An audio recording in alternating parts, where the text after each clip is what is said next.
Hello, my name is Norman Katz. My company is Katzscan Incorporated. Today, we will be discussing achieving supply chain success in U.S. retail.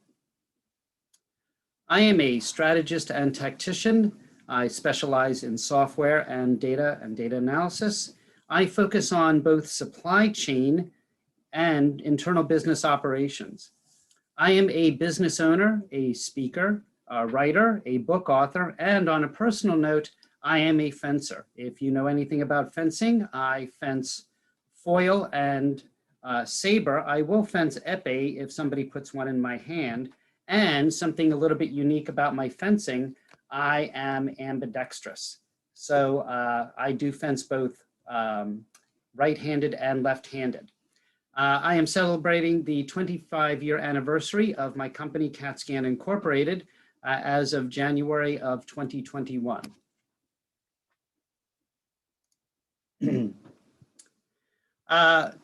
I am the author of 3 globally published books. Each of my books has their own website, which you can see here. All of my websites are interlinked together, so please feel free to take a look at any of them. My 3rd book actually combines my profession and my personal passion for fencing, where I use fencing strategies and tactics as analogies for different business execution topics. Today, actually, we will be talking about supply chain vendor compliance, the topic of my 2nd book. And so I am going to attempt to compress 25 years of vendor compliance knowledge into approximately a 20-minute presentation. My specialty areas from a technical standpoint happen to be the 3 supply chain technologies that you need: an enterprise resource planning system, electronic data interchange, and the ability to create barcode labels and scan them. So again, these are the 3 core supply chain technologies that are running global supply chains today. They have been around for many, many decades. And while the science behind these technologies has certainly improved, they truly remain the core supply chain technologies that are driving supply chains today. And critical that their integration is required really for supply chain operational success. So some disclaimers, caveats, and warnings. The standards within supply chain, notably retail, but I've helped out in other supply chains, are so flexible that they have become in some ways a non-standard. This applies to EDI and the GS1 label formats, notably the labels that go on the outside of the cartons. So standards do not equate to consistency within the retail industry, between different retailers, and even within a single retailer between different divisions. And this is what makes compliance so difficult, is that people say, well, you know, gee, we have a standard. Why is there so much inconsistency? And it's because the standards are so broad that that they can be used in so many different ways to represent the same concept, like a purchase order or like a carton label. US retailers do assume vendor guilt before innocence, and so even perfect performance can sometimes and is often or it can sometimes be penalized. And these penalties are financial, and they are known as chargebacks for non-compliance, and they can be profit killers. So your performance really does have to be perfect. And still, nonetheless, you will be financially penalized, and unfortunately, that's just the way it is. Vendors are responsible for your supply chains. You as vendors are responsible for your supply chains. So whether that's your third-party logistics providers, your contract manufacturers, your software partners, I cannot emphasize this enough, that the retailers only know you as vendors, and so you are on the front line of your relationship with your retail partners. Your retailers don't want to hear about your problems. As far as retail fulfillment models, B2B, business to business, where you are shipping to the retailer's distribution centers and then the goods are distributed to the stores. Rarely will you ship direct to stores, but with models like buy online, pick up in store, and then LaSalle, you may be shipping direct to store. B2C, business to consumer, where the retailer will have you ship direct to the customer. Of course, you may be shipping direct to customer right now through your own stores, through your own websites, but really B2B and B2C is what you can expect. And whether you're, and so you will be shipping to the retailer's distribution center, to the retailer store, or to the customer that walks into the retailer store. I want to take a moment to discuss Amazon's business models, because I think that this will help to explain a little bit about retail, especially retail, that is online, and differentiate a little bit about some confusion around a company like Amazon. Amazon actually has two different business models: their marketplace model and their fulfillment model. And again, I want to differentiate this because people might be saying, well, gee, I'm already selling to Amazon right now, and it's so easy. I don't understand why there's so much concern about supply chain requirements. Well, it is easy if you're just selling through Amazon Marketplace, because obviously a lot of sellers use Amazon's platform to reach buyers. The goods do not pass through Amazon distribution centers, and so Amazon really doesn't touch these goods. That's if you're selling through Amazon Marketplace. However, if you are selling through Amazon Fulfillment, where the goods will pass through Amazon distribution centers based on Amazon purchase orders, where Amazon will even provide you forecasts for goods, the goods will pass through Amazon distribution centers and are fulfilled based on customer orders. Amazon is handling the goods through its supply chain, and the Amazon vendor compliance requirements are no different from a technical and operational standpoint than traditional retail vendor compliance requirements that I have been experiencing since 1993. And the Amazon chargebacks are just as brutal as traditional retailer chargebacks that I have been experiencing since 1993. So again, Amazon has two different business models, and the marketplace model is significantly different than the fulfillment model. So please don't be confused between the two different Amazon models. So what does retail supply chain success rely on? Oops, terribly sorry about that. Well, it relies upon executive commitment. The way your company has been operating in the past will change. I have said this a lot. Execution is everything in a commoditized world. This is the first time in this presentation, but I do say it a lot. So your executives will need strategic vision in order to grow the company the right way, tactical realization that change is going to have to happen. It's going to be challenging. This will overall benefit the company if it is done the right way, because the bar will be set higher in technology and operational performance, and this simply just has to be supported. You will need core supply chain software, enterprise resource planning, electronic data interchange, barcode labeling. You will have to be able to analyze your data. Now, whether this is done via client, cloud, whether your third-party logistics provider is producing the barcode labels for you, all this has to be sorted out the right way, but you have to be able to do this core functionality. I mean, you don't have to do the EDI data translation yourself, have a service provider do it, but it just has to be done. And certainly people and processes. I mean, if you don't have the right staff, you're going to have to hire the right staff. And if you have staff, make sure that they are trained properly, and make sure you have your operational processes well defined. Make sure that you have the right supply chain partners. And so you will have to vet these partners. And if you don't think that you can vet these partners yourself, then my goodness, get somebody to help you do it. GS1 is the global organization that defines barcode standards across the world. You will register your company with GS1 at least within the country that you are going to operate within. If you are registered with GS1 in another country, that registration may be carried over into another country, like the United States. So you need to check with GS1.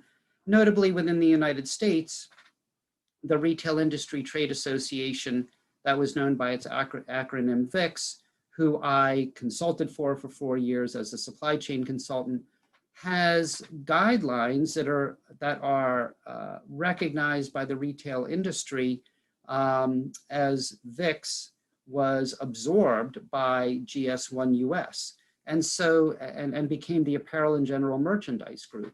So the VIX Bill of Lading, floor-ready guidelines, hanger requirements, and label formats, even though those are more succinctly defined by individual retailers, are very, very important to understand and recognize from a compliance standpoint, because you cannot just use any hangers with your merchandise. You must adhere to floor-ready guidelines, which means that your goods must be packaged, pinned, polybag, folded, ready to go from the box to the floor. And the VIX Bill of Lading is the document that accompanies shipped goods that define the shipment itself. And it is an extensive guideline for this paper document. Key retailer documentation that will become what you will follow religiously is the vendor compliance guide, which has your technical and operational requirements, the EDI specifications, which even if you outsource EDI, I think it's a good idea that you at least make an attempt to understand, and the routing guide, which again, even if you outsource your fulfillment and logistics, I think that you should make an attempt to understand as you work with your 3PL partner. So just very quickly, what is EDI? Well, it is a data standard that is maintained by the American National Standards Institute. I stress that this is a data standard, not a data language like XML. XML is not a data standard. And it is a data standard because I think of several attributes. One, document transactions like the purchase order are used across multiple industries, and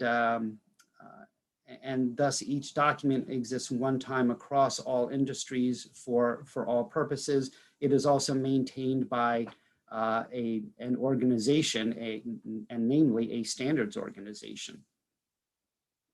So common EDI documents used in retail are, quite frankly, very, very familiar business transactions that used to be sent via postal mail, used to be sent via facsimile machine, and we recognize as common business documents that we would exchange in order to buy and sell and pay for goods.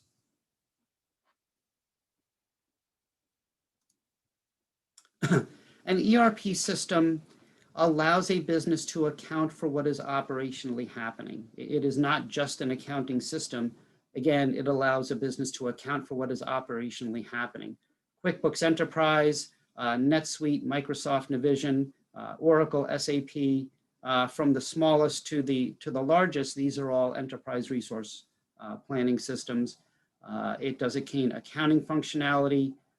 The entities that make up a business, customers, vendors, suppliers, items, and the basic business operations, sales orders, purchase orders, work orders, manufacturing bills, material operations and labor, where you hold your inventory, and pick and pack functionality for fulfillment. So get an ERP system is my strong recommendation.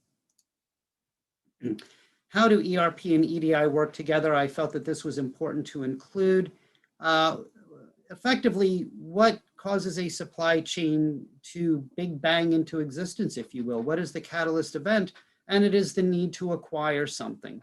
So here, if the customer is the retailer, then the need to acquire something would be the fact that, let's say, the goods are being depleted off the retailer's store shelf, and the retailer needs to acquire more goods from a vendor, such as any of you who are watching this presentation. So the retailer will enter, or systematically has generated, a purchase order, perhaps based off of the point of sale systems that are recording the depletion of on-hand inventory of an item. And so that purchase order is exported from the ERP system to the retailer's EDI system. And so from the retailer's ERP system, the PO is exported to the EDI system.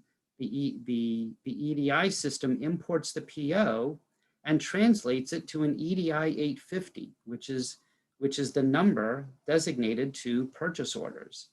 And the EDI system sends the EDI 850 to a designated vendor for that item.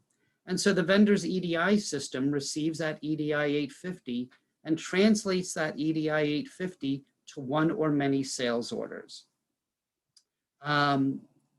Depending on the purchase order's distribution, there could be one or many sales orders involved. Typically, a purchase order is one-to-one for PO to sales order, but it could represent many sales orders. And so the vendor's EDI system will then contain this purchase order that is translated, and then the vendor's ERP system will effectively import the sales orders, one or many sales orders. And so this is effectively how ERP and EDI work together between the customer, the retailer, and the vendor.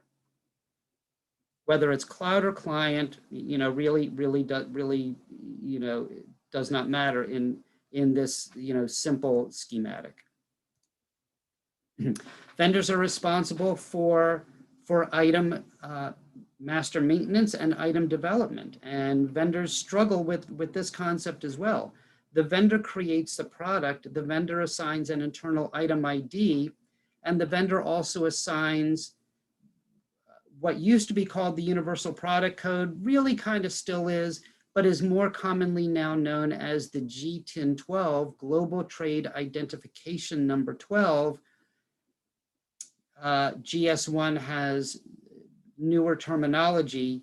UPC is really the barcode symbology, if you will, and G1012 is really what the symbology is now called for global trade.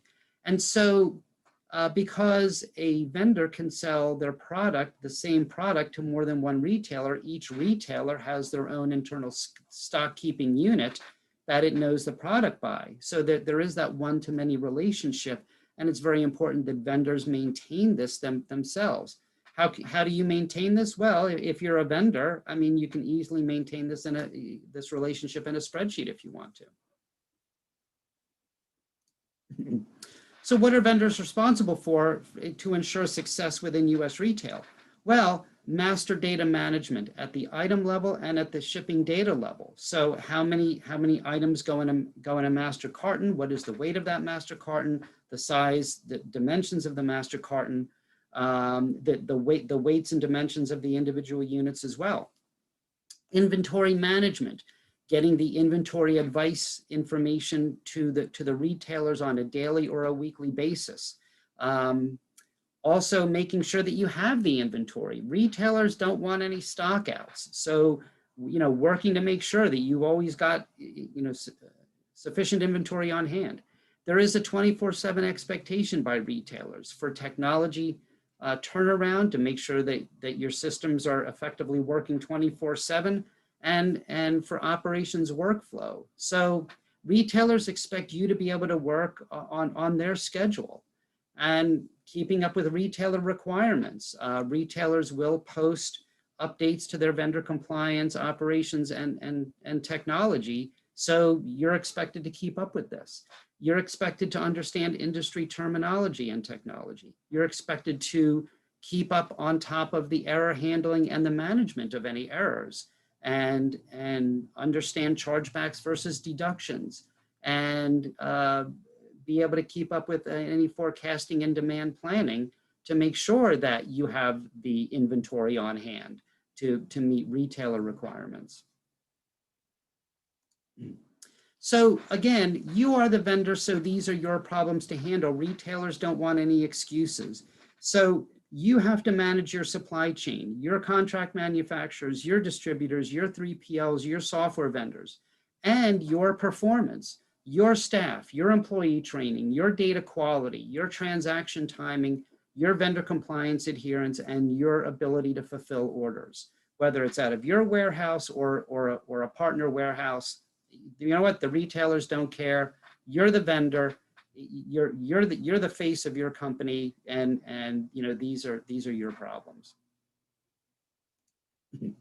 So success in U.S. retail requires technology, certainly the 3 core technology that I talked about, and great operations, defined processes, data management, and end-to-end engagement, whether it's in-house or out of house, it just doesn't matter.